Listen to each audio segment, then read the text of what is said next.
Hey, what's up, Superdads? So, I'm going to talk to you today about why HIT is wrong, or the principles of HIT are wrong. What? You must be thinking, this is crazy, but isn't this guy always talking about how he does HIT and how HIT is the best choice? Well, surprise, I'm not entirely in line with the HIT principles in terms of my training, and I don't think that you should necessarily be either.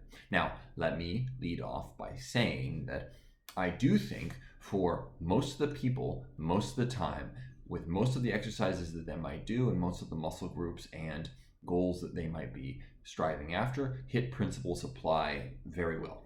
Okay? But it really does come down to individual variability.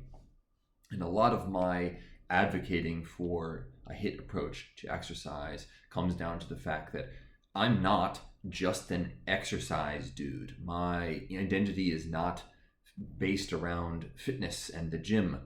Okay, being a father, I've got a business, so entrepreneurship, and I have a full-time job at a university where I am a teacher, and I have so many other things that I want to do with my life and my time. And exercise is instrumental to those. It is a necessary piece of the puzzle in order to give me the kind of life that I want to live, a eudaimonic existence, if you will, for those of you familiar with ancient Greek philosophy. Exercise is an important part of that, but it is not the core of my identity, and I don't think that it should be for many people. My goal with this channel is not just to get you in better shape, it is to get your life into better shape, to help you live the good life, okay? And exercise is a piece of that puzzle. I think the HIT principles apply very well to almost everybody. So why am I saying that HIT is wrong? Well, it really does come down to individual variability. So here's what I want everybody to recognize. One thing that HIT does better than almost any other methodology is that it recognizes that there's tremendous genetic variability across individuals, right?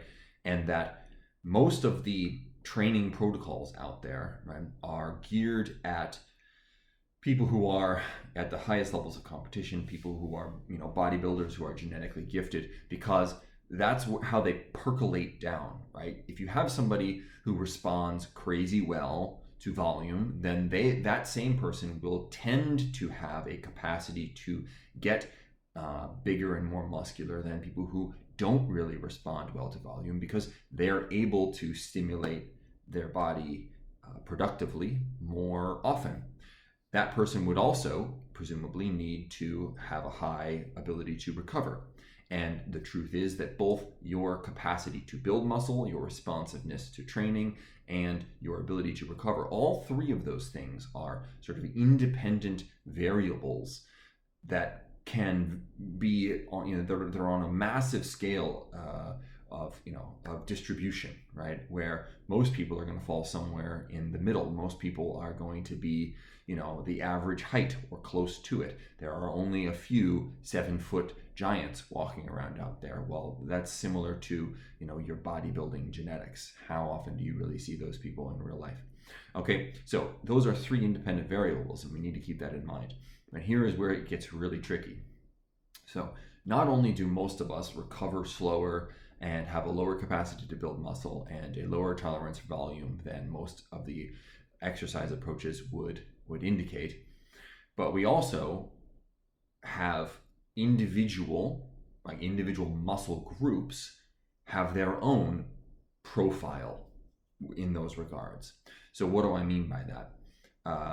Some people will struggle to grow their biceps, for example. Other people will struggle to grow their upper legs. Others, like myself, will struggle to grow like their forearms and calves, right?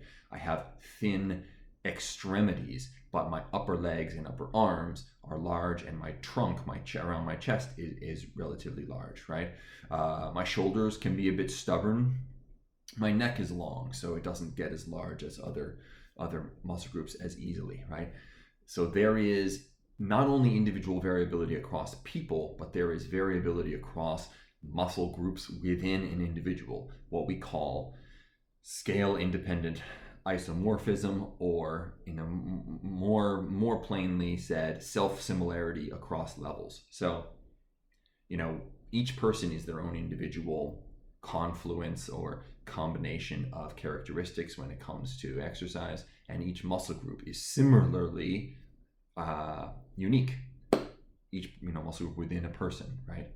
Okay, so what that means is that a HIIT approach, for example, hitting something with high intensity, relatively infrequently, with relatively low volume, okay, that is going to maybe work really well for some of your muscles, whereas others, you might find that you are you have difficulty responding to anything that is lower volume, or that HIIT just doesn't provide enough stimulus for muscles that you don't connect to that well, that are stubborn muscles. So if I took a HIIT approach to growing my calves, and I've tried it, it just doesn't work. The only things that seem to have any effect are much higher volume, addressing them more regularly, doing things like jumping jacks and skipping rope, which according to a HIIT principle-based approach are not even exercise. They don't even constitute as exercise, right?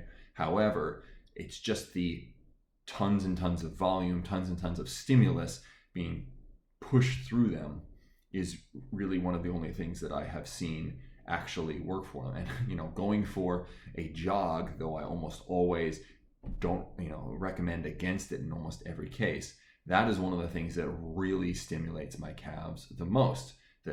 All sorts of eccentric, right? My body weight coming down, eccentric forces on. Now, I don't actually go for a jog all that often because it rips up my joints. Same thing with running, hill sprints possibly, but that won't stimulate the same growth because the volume isn't there. So long story short, what I'm trying to get to is that you should never adopt any style of training wholesale without testing it out on yourself, and not just yourself as an entire being, but on individual muscles and with individual goals in mind. It sounds complex, it sounds like a difficult endeavor, but it really just comes down to making sure that you're tracking, making sure that you're seeing whether you're making progress or not, because if you're not, you don't have any basis upon which to actually make a good determination whether something is working or not. So that's really pretty much a crucial part of it. And find what works for you. I mean, it's a great analogy of a suit. If you see your friend wearing a tailored suit and you say, damn, that suit looks amazing on you, let me try it on. It's a tailored suit. It is not going to look good on you. It's not even going to fit you, okay? And the exercise is very similar to that. So I think HIIT is an approach that everybody who wants to have a life and doesn't want to just make their identity about fitness should give an honest try to. Maybe use it as a foundation, and from there find out how you need to tailor your approach to exercise to best address your individual physiology at multiple levels and the goals that you are pursuing. Okay, thank you so much for watching. I hope that this was insightful. I've got a program downstairs in the description down there where you can get a workout a day or an exercise a day for free, 3 minutes. 3-minute muscle is what it's called. So just click on the link for that, and then the larger program discount below, and people have had very good results with it. Less than 45 minutes exercise a week, but again, it's made to be tailored to your individual needs. So thanks so much for watching. I'll see you next time.